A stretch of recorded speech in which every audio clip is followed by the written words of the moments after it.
Hello everyone asterisk once upon a time, in a kingdom surrounded by lush green hills and shining rivers, there lived a prince named Ronan. Now, Prince Ronan was not like other royal children. While others trained with swords, studied history, or learned the duties of ruling a kingdom, Ronan preferred to do nothing. Yes, you heard that right. Prince Ronan was incredibly lazy. He slept until noon, ignored his lessons, and rolled his eyes at responsibilities. Servants would bring him food in bed, and maids would carry his books to his room, but the books always remained unopened. His parents, the king and queen, were kind and wise rulers, but they grew worried. The king often said, "How will he rule the kingdom if he can't even tie his own boots?" The queen, gentle but firm, tried to reason with him, but Prince Ronan would yawn and say, "Why work hard when everything is already taken care of?" The people of the kingdom adored their rulers but whispered among themselves about the lazy prince. "A crown needs a head that thinks, not one that sleeps all day," they would say. One day, the king made a bold decision. He called Prince Ronan into the royal court.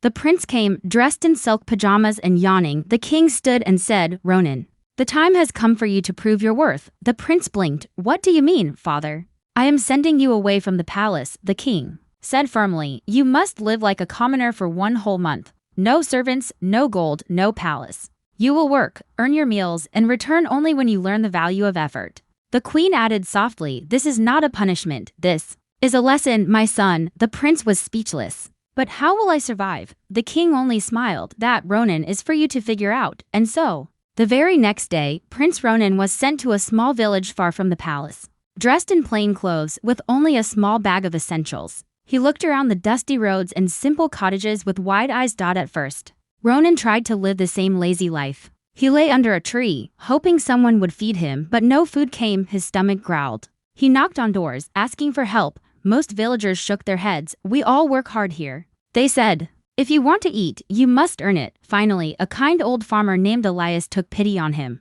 "You can stay in my shed and eat with us, but only if you help with the work." Ronan had no choice.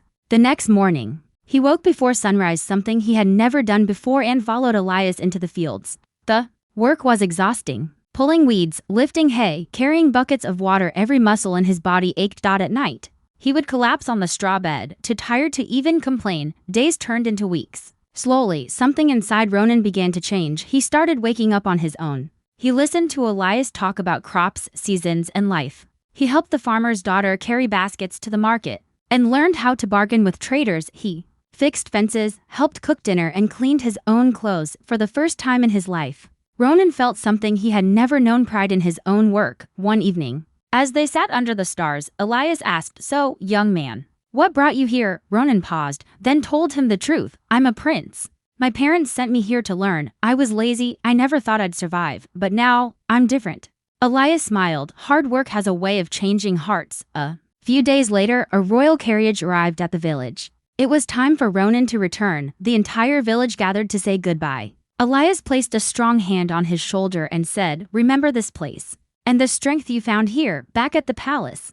The king and queen were shocked when they saw him. Their son stood tall, dressed humbly, with strong arms and a confident smile. The king asked, "So, Ronan, did you learn your lesson?" Ronan nodded. "Yes, father, I learned that nothing is truly yours until you earn it. And ruling isn't just about giving orders, it's about understanding people, their work, and their hearts." The queen hugged him, tears in her eyes. "We're proud of you, son." From that day on, Prince Ronan was no longer known as the lazy prince. He rose early, helped make decisions, traveled to villages to hear the voices of the people, and worked side by side with his advisors. The kingdom slowly changed under his leadership, becoming more united, more just, and more alive. And when it came time for him to wear the crown, the people cheered, not because he was born a prince, but because he had become a true king. And so, the story of the lazy prince turned into the legend of a wise ruler who once slept all day but woke up to change the world. Thanks for watching this story from English Junior Story. If you enjoyed it, don't forget to like, share, and subscribe for more inspiring tales. See you in the next story.